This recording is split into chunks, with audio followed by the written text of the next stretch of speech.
Welcome to the Red, White, and You Show with Dean McMurray, the military media.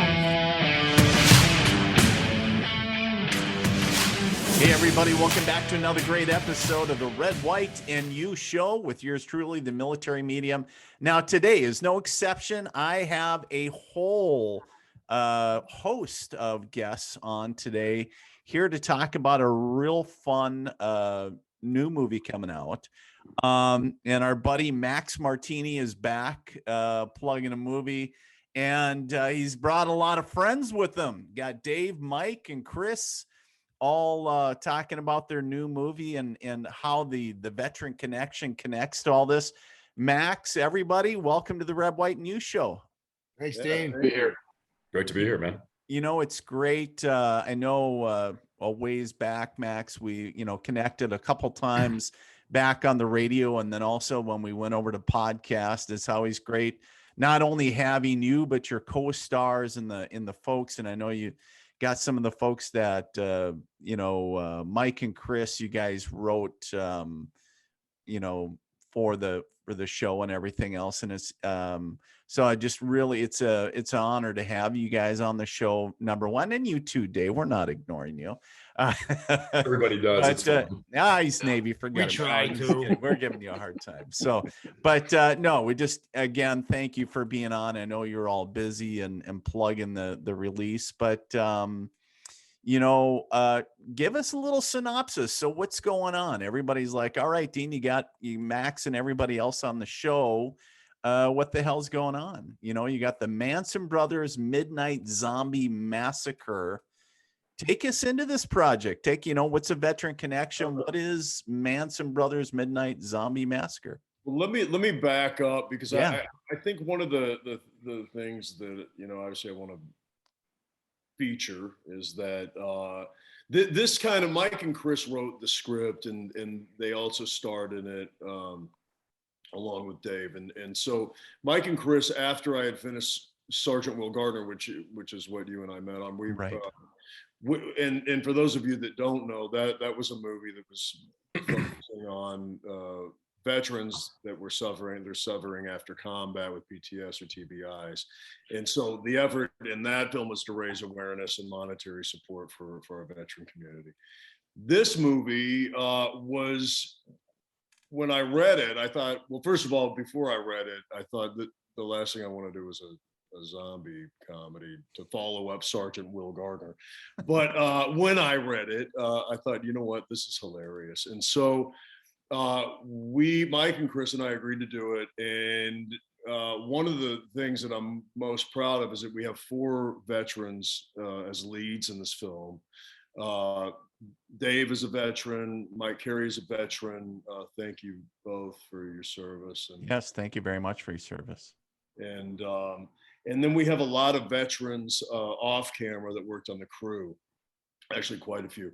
Randy Couture is in the movie. He's also a veteran. And Luis Bordenada, who was one of the stars of Sergeant Will Gardner, is one of the stars of this film as well. So there's a wonderful element in that, we got to collaborate with our veteran pals and make something fun and exciting. They're both Army guys, but me and Dave won't hold it against them. Right.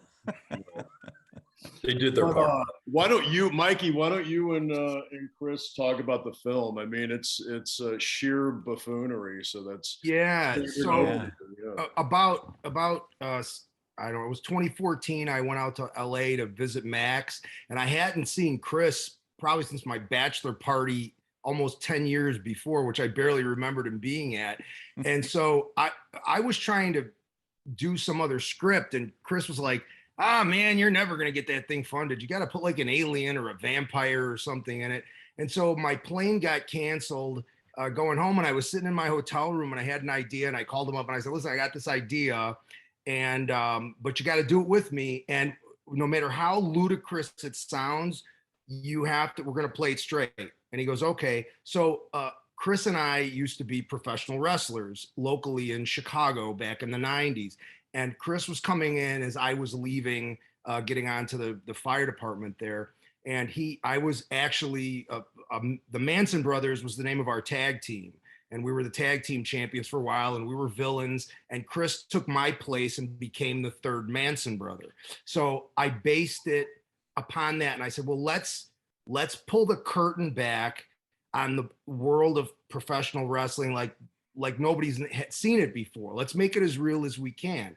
And so as the thing developed, we didn't intend for it to be a comedy originally, but being the way we are, things just started to develop. And when Max got involved and he read it and he went, wow, this thing's really effing hilarious. And then it got to the point where he's like, listen, you guys need to pull the pin on this comedy thing. Let's just do it. And we were like, okay. And then the three of us started to collaborate pre-production, and then it just blew up.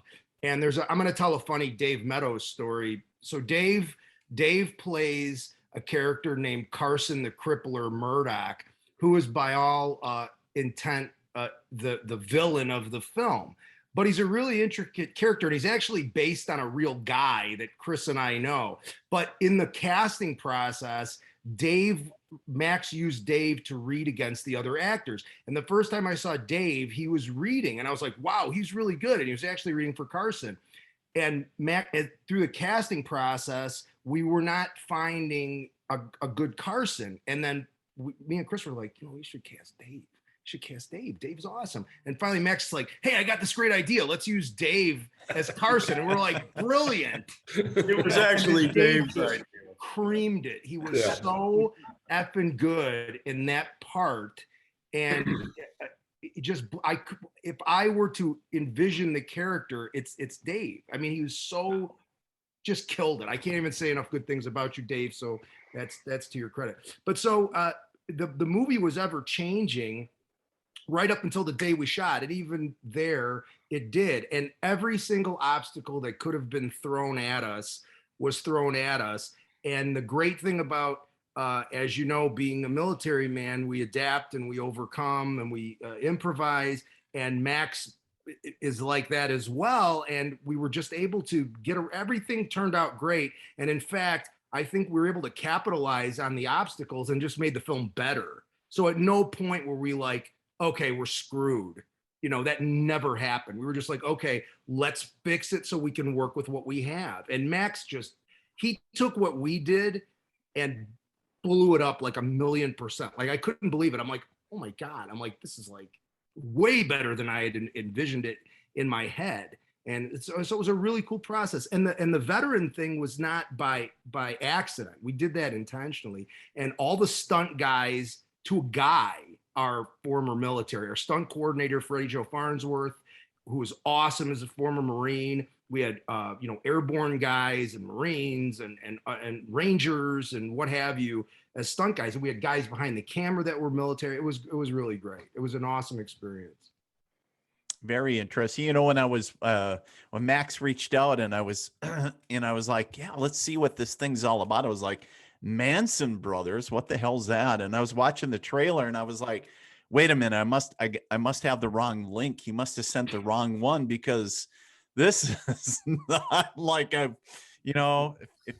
you've seen Max's work before, yeah, he's all serious stuff. What's going on? And but yeah, and it was really actually hilarious. I was finding myself laughing, and I was like, this is so killer. I was like, wait till you see the whole film. And now I was gonna save it to the end, but did I read right? I was kind of catching a couple other articles, but is there already a sequel in play or starting to develop? Yeah, no, there's a sequel in play. We have a solid script. We've had it for a while. We were actually supposed to have it done by now, but the funding fell through for a bunch of different reasons.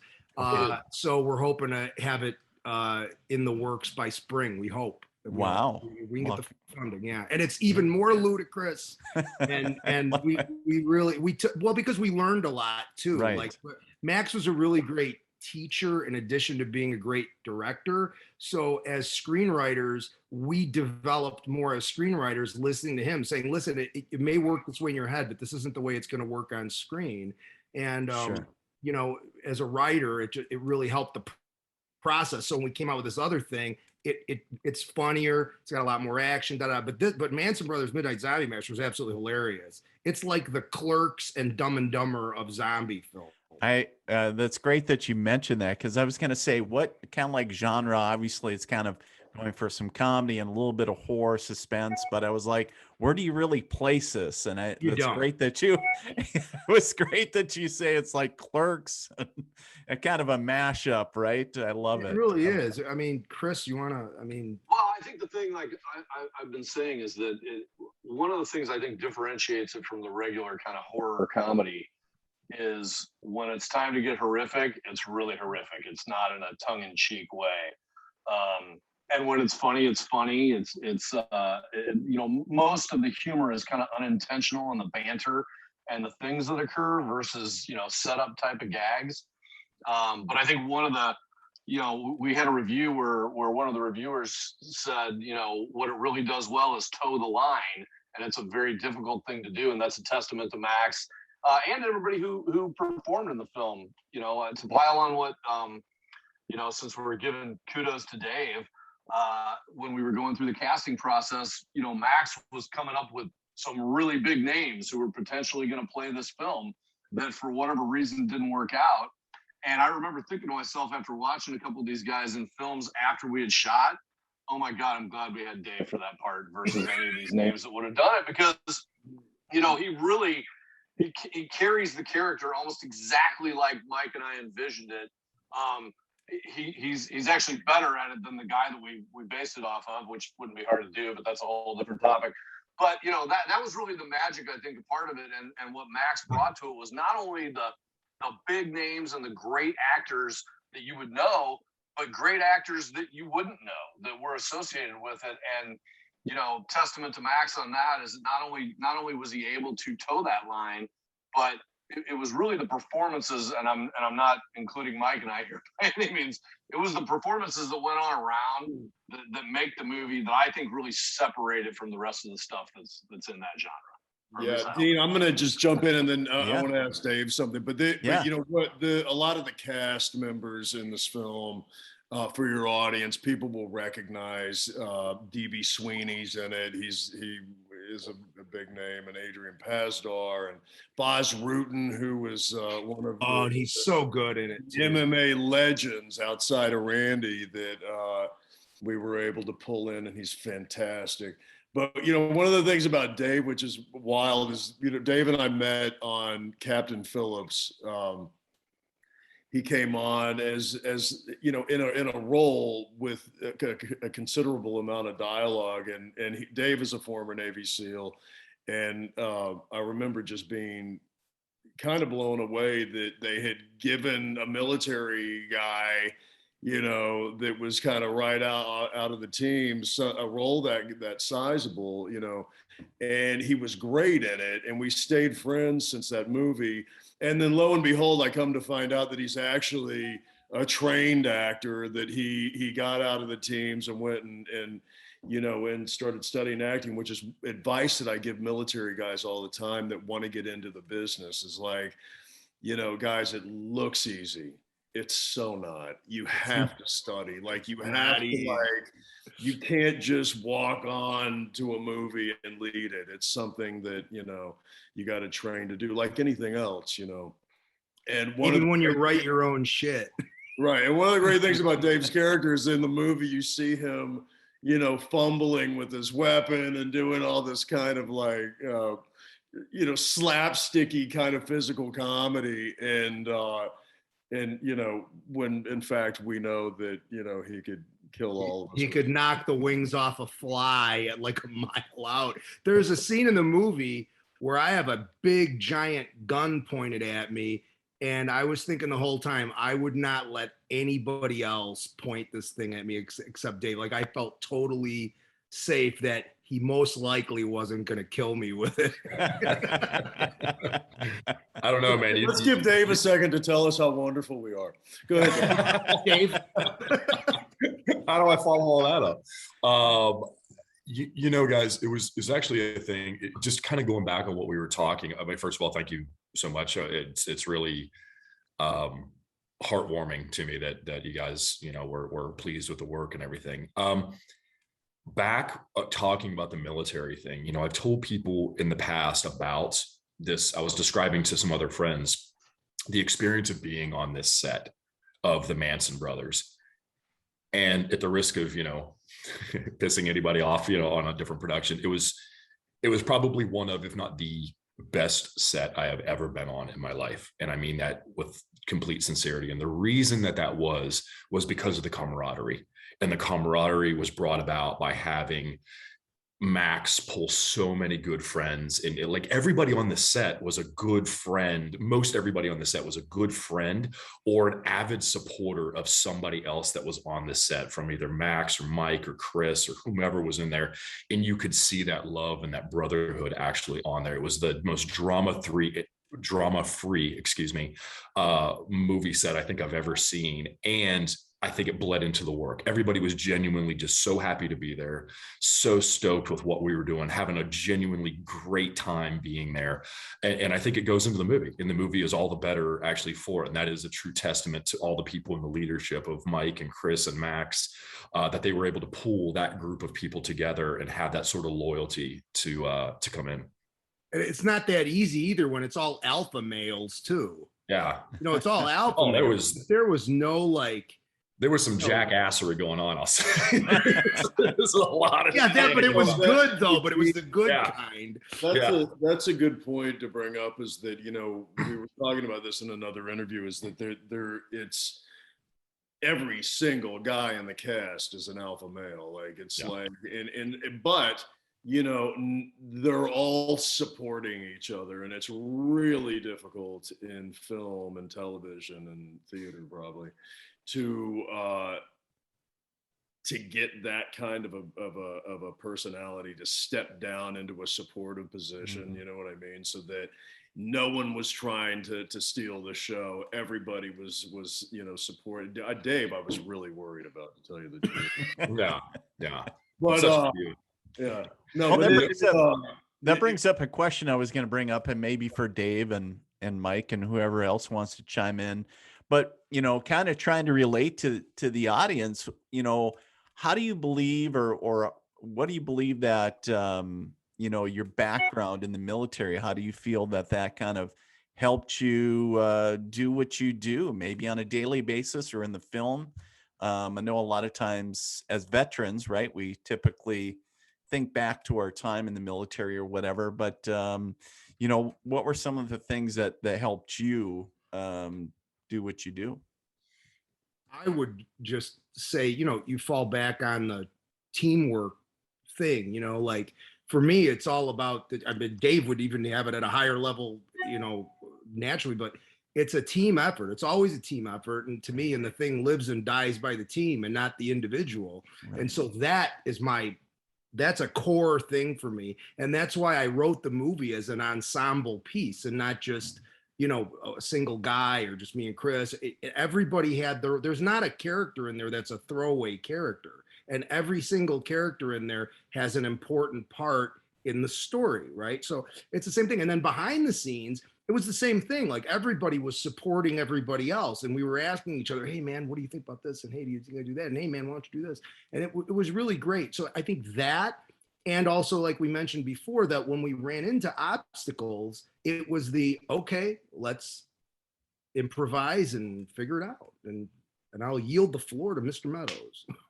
Oh, I couldn't agree with you more, Mike. That was literally what I was thinking about when the question came up. And I think, you know, when people ask me sometimes, and they're like, you know, what's the biggest thing that you take from being a SEAL? And then you come into acting because it seems so weird. And I'm like, discipline.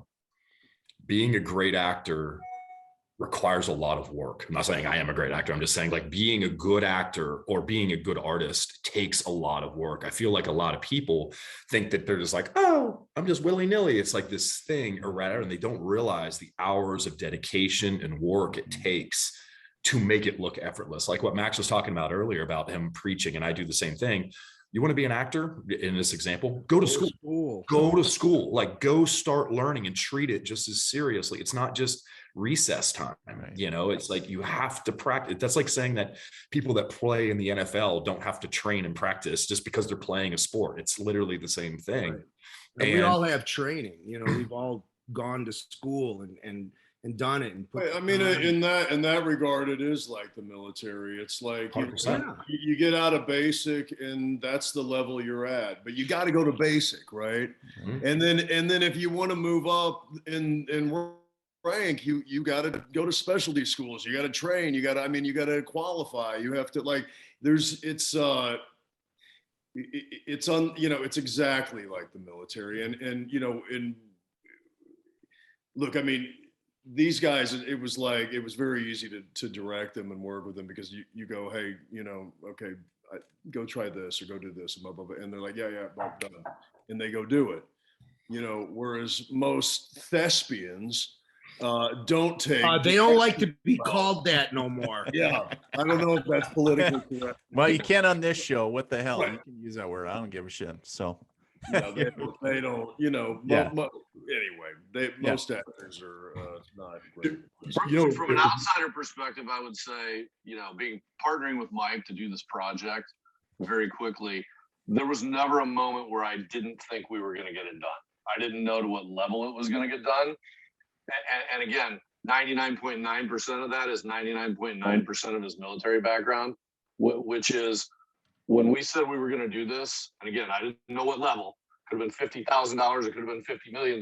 But I knew it was going to get done, and that's because I know Mike Carey, and I know why Mike Carey is Mike Carey, and that's because of what he was. And again, DB Sweeney made a great comment at a con we were just at. And Dave, I don't mean this because it applies to you as well, but Mike is a Marine, and that's never said in the past tense. You're that for life when you're that. And Dave, the same thing goes for you. Anybody in the military, you're not former anything from an outsider's perspective. Right. You've always done that, because those of us who haven't. It's a regret to me. I think Max would say the same thing, right? I mean, it's there's an appreciation from people who haven't done it, that it's something that you carry with you in a noble way for life. And that's the appreciation that we have for it. Beautifully said it.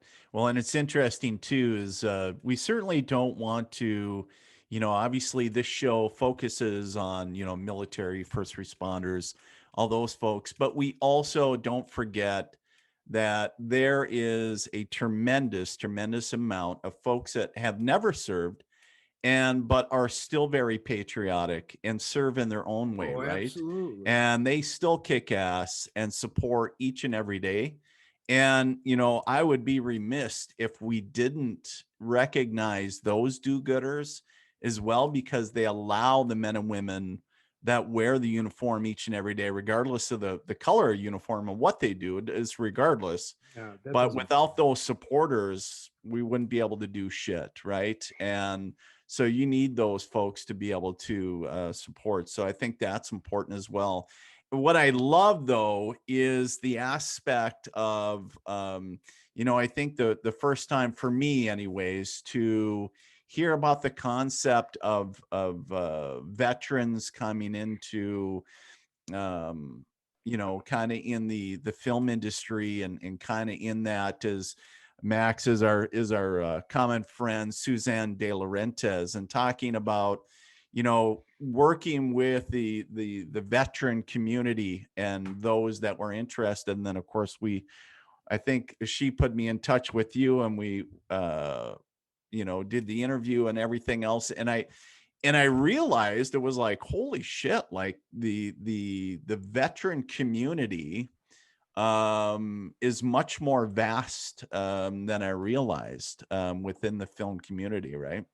And of course, I use that as a broad statement in kind of talking about a lot of whether they're behind the scenes or, actually in film. And maybe that's something for you to comment on, Max, but it was eye-opening. And I know there's a lot of people out there that are currently serving, maybe getting out, that are interested in film or entertainment or something like that. And I think that was great that you guys brought up that, if you want to be an actor, or if you want to get into film, or you need to go study film. You need to go study that. If you want to be a doctor, guess what?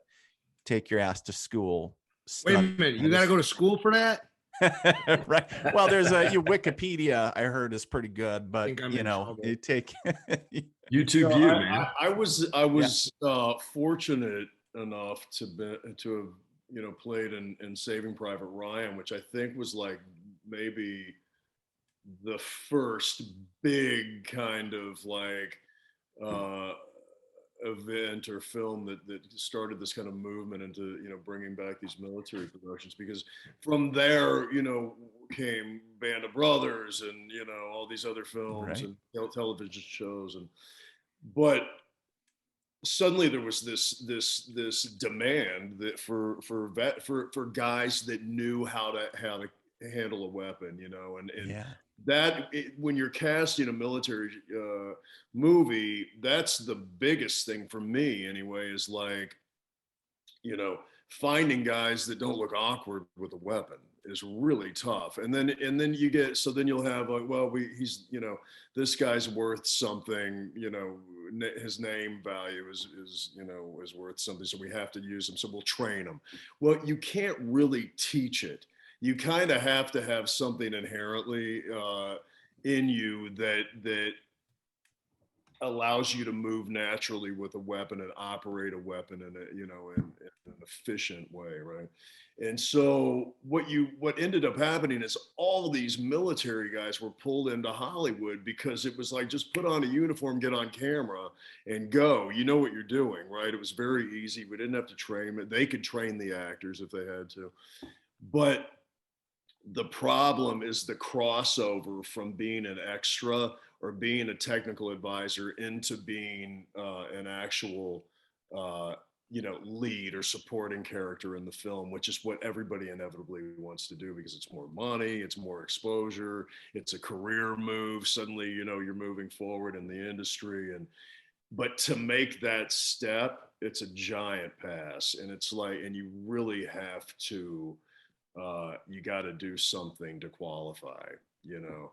So there's a lot of guys that are doing it. And Dave, man, I mean, Dave went to New York City. Well, Dave, what's your background? Because you know, it's I think it's an interesting talking point. It's actually great, and a lot of this is actually a credit once again to Max, because when he and It I all met, comes back to me, right? it all does. I mean, it really Always. does. No, I mean, which is how he likes it. Let's be honest, you know. I went up to, you know, I started studying acting in Virginia Beach, and then I started doing a lot of theater and some traveling theater and just a lot of that. So I was kind of like a little theater rat for a long time, just practicing and, you know, doing Great Gatsby and, you know, and all kinds of different stuff like that. And then I went up to school and I went to the Michael Howard Conservatory, where Max also went to. We're actually alum mates there. And then Is that a real word? alum Oh mate? yeah, look it up. We're alumni. I don't know what to tell you. And then I went back to a place. I was very fortunate. I got recommended and then picked up for a place called the Studio of New York, which pulls its faculty from like NYU Tisch, Juilliard, and a few of the studio. Like but it's a private conservatory. So I went up there and studied. And then after that, I actually went over to Europe and I studied with the Prague Shakespeare Company and traveled around and did Shakespeare for a long time and stuff like that in Prague and all over Europe. But really it comes back to talk about what Max was saying. That was a lot of it was on his. I mean, I was going to do that, but then when I was kind of strategizing with Max very early on, he really encouraged me to take that path. Whereas a lot of guys, unfortunately, who didn't know, were actually encouraging me to the contrary. You know, they were like, you don't need school, dude. You were a SEAL. You're only going to play military guy, you know, like all this stuff. And I was like, that wasn't where I wanted anyway. Well, I also told you to stop playing soldiers at a certain point, right? And to stop, and then if you really want to get into it, to stop doing stunt work, to stop doing like military stunt work, and to stop and to actually, you know, get into into exposure. 100%. You know, when it goes to this thing, I was so young in my career, and thank God I met Max so early on, because there were so many people trying to give advice. And I tell people all the time, I am where I am in my career because I had so much good advice early on, where I feel like a lot of people had very bad advice, you know, from the industry, because it's so full of, frankly, bullshit. And that was one of the things where the industry is very pigeonhole-ish. And especially if you come in and you're a military guy, there's a belief about you. It's like, if you're a military dude or a first responder or something like that, thank you for your service. You're only good for stunts and TA work, and maybe a background or like a one-liner somewhere. But like, as soon as people, they try to make that transition, like what Max was talking about, and saying, no, I can actually act. And assuming they actually can. A lot of guys think they can, and they can't. But even if it's a person, I mean, that's just the truth. But if guys actually can, the industry is often so reticent to even give them the opportunity, because they're sitting there going, but you're a military guy, you know. And we've seen, once the industry sees you as one thing, it's really hard to break that mold. Even for somebody like Max, being a leading actor for so long, his transition and getting into directing has been a difficult, I mean, it's way more challenging than. You know, I will say this, and not to like get completely off track from the film, but I do think it's interesting for your audience, is that there's two. I know two guys. I know one, and they're kind of a team in Hollywood. But from what I know, they started out as technical advisors, and one is a SEAL and one is a former CAG guy. And they work on that show SEAL Team, and now they're producers on the show, you know. So you can also, you know, take the other route and parlay that technical advising into, you know, contributing in the writer's room, for instance, you know, and say, because now you have all this information from combat that, you know, these guys that, you know, are pushing pencils in the writer's room have no concept of. And so they started adding to the scripts. They started becoming, you know, contributing writers, and then you become a producer, and suddenly, you know, you're in a pretty big power position. So there's a lot of opportunity for the military in Hollywood. You just have to strategize properly, you know, well, I mean, I said this yesterday. If you go back to the golden age of Hollywood, which was after World War II, right?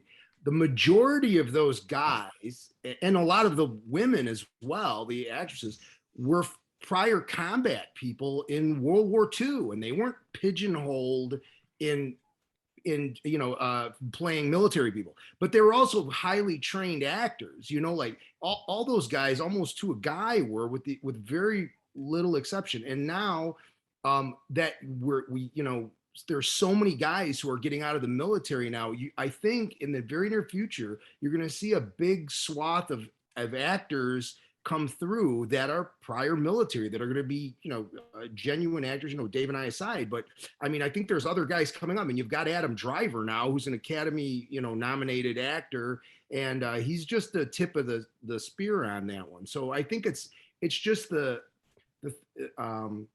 environment, you know, and people who are in the military, you have a lot of experience just in dealing with life that a lot of people don't have, that you can bring to your acting to build your characters and all that, even if it's not a military character. So I think you're going to see that a lot in the future. It's interesting, Mike, that you brought that up, and thank you for doing that. I was going to ask that earlier.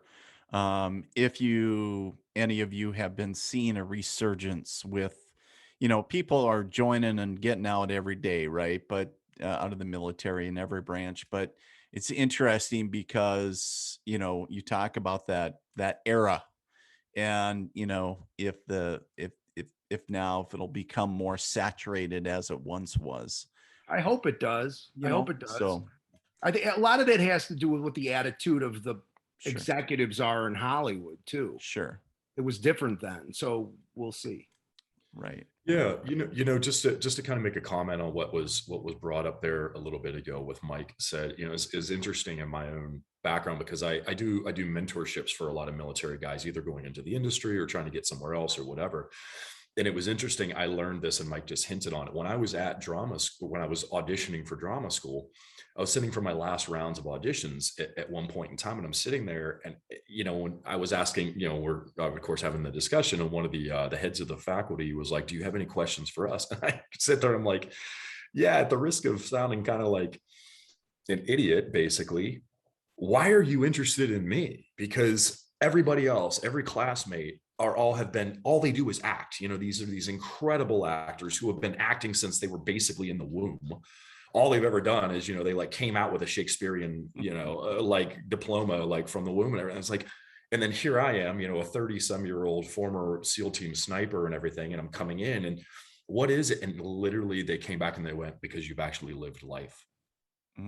Actually had a full thing. And I think that that's one of the things, it held true there, but I think that that's one of the things that now whenever I work with vets, either coming into the industry or going somewhere else, that is one of the things that I tell them. I'm like, you guys got to understand, there is a part of you that is behind the 8 ball a little bit on another industry, because it's a second career for you. So you just don't, you've got the learning to do. But what you have done because of your service, the experience that you have, these memories, this training, everything else, is invaluable. And there's so many industries that are just will give you every opportunity under the sun if you're willing to do the work again. But to be able to do that, when people ask me, they're like, "Well, what do you bring from being a SEAL team operator into it?" And I was like, dude, I don't, I used to think, I was like, okay, I know how to like beat people up, shoot shit, and jump out of planes, and things like that. But and you're like, what value do I have anywhere else? But the reality is all of this stuff, the discipline, the camaraderie, the teamwork, the drive, and the understanding, this is going to get done no matter what. All of those kind of things are what military guys coming out now. What's interesting is that and I think that like Chris, you and Mike, also Mike, you got it from the military, but Chris, you have it from wrestling and different things, and is that it's fearlessness that is what translates on camera, and the thing with actors is that, and I believe wholeheartedly, this is why I work in the roles that I do, is that because I didn't serve in the military, but I did train as a fighter, but I did jump out of planes for a living, but I do, and this is stuff that like you conquer your own, the fears, the limitations that you've set on yourself. And actors are the most insecure people on the face of the earth. Oh yeah, 100%. So what happens in Hollywood is that you end up with a shortage of men, right? You end up with there's a shortage of guys that can play men, men that are not in Hollywood respect. Right? And can relate to when they see. Can relate to, that soldiers believe, right? Because they go, "Oh, that guy's got balls, I can tell." You know what I mean? So if that's right there is gold in my business. Because you can't fake that. You walk in the room and guys that are casting go, I wouldn't want to meet him in a dark alley. You know what I mean? So I think it's very valuable, and that's what I think the military can capitalize on if they want to. And you can't fake that shit either. Yeah.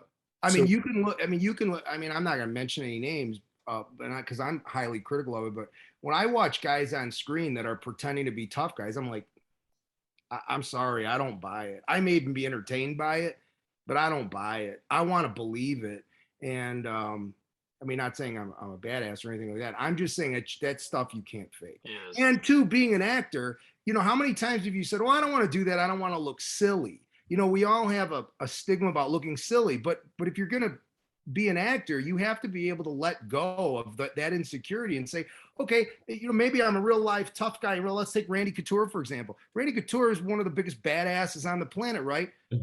Randy's not afraid to make himself look vulnerable and make himself look silly. Nor is Boz. Bas Rutten, right? Bas Rutten, another example. So everybody out there, this is why you're going to love the Manson Brothers Midnight Sunday. Yeah, right. Squinsummation.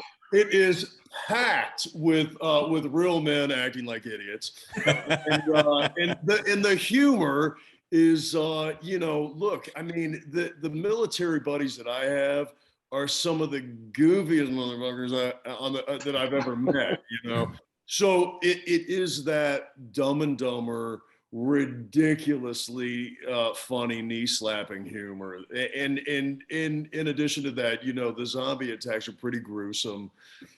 There's lots of blood and guts and body parts flying, and I mean it's a roller coaster of a good time. Yeah, Can't pigeonhole it. so go see it, check it out. When is the scheduled release for that? Chris Margetis. September 10th. November 10th. Awesome. No, September 10th. Oh, September. I thought I heard November. Just a couple of weeks. Right now, we'll be in 10 cities for a theatrical release. That may be expanding, but it'll also be the same day on VOD and iTunes. Tell about the code. Tell about the code. Tell about the code. Oh, there will be a pre-sale code coming up, hopefully Monday of next week, where you can get something like 33% off of it to purchase in advance before September 10th. Nice. And of course, we'll be providing the link to the trailer so you guys can check that out. Look at that, the merch, the Manson Brothers. You guys need to check it out. The Manson Brothers Midnight Zombie Massacre. Guys, any last parting words? Sorry, keep on stepping on you. Yeah, no, it's okay. Visit us at Manson Brothers the Movie on Instagram, at Max Martini LA, at C Margetis, at official David Meadows, at Real Mike Carey on Instagram. Hit us up and follow us and check out the movie. You won't regret it. Follow us, and if you like the film, please help us spread the word. We're doing a lot of, like I said, a lot of publicity, but I'd love to get this going in the military community, and I think we're gonna find a nice core audience here. And to all our veterans out there, thank you. Thank you for your service. Yes. Thank you. Thank you guys for being guests Dave. today. It's always a pleasure, Max, and connecting. Dave, Mike, Chris. You guys are more than welcome to come back anytime when you guys when the sequel's all done. We'll have you guys back, chat about that again, and it's been fun to catch up and kind of get to know you guys, right? But I look forward to be watching this new flick. I took the garbage out. And hey, I want to, if you mind, I'll throw one thing in there. Yes, real quick. absolutely. Just in there, we talk about service and dedication. Yeah. And I think this is a big thing about the military mindset. I actually have quite a few good friends of mine right now that are civilians that are now flying back overseas to Afghanistan to assist with some of the evacuation efforts and things. These are people that are doing it as a volunteer, civilians, former spec ops dudes or whatever, that are now going over there. And I think that the willingness that they are to do that, where they're saying, I'm not leaving somebody behind. And it doesn't matter if I have to re-pick up a gun again or whatever the case. Even though I'm out of the military, I'm not former military. I am what I am. And they're going back over there. And I would just want to give in the most sincere respect and shout out to all of my brothers and sisters that are choosing to do that on their own free will. I think right. There is no more there you go. No, damn right. Well, I don't think I could say it better myself, Dave. And that's, and of course our prayers, support, and thoughts are with those folks, and everything that we can do is spreading the word and supporting those folks in their efforts. So they're kicking ass, taking names, and doing great things. So our hats off to those folks. So that's well said. But guys, thanks so much once again for being on the show. We look forward to checking out the Manson Brothers Midnight Zombie Massacre. Once again, thanks for being on the Red, White, News Show. Awesome. Thanks for having us.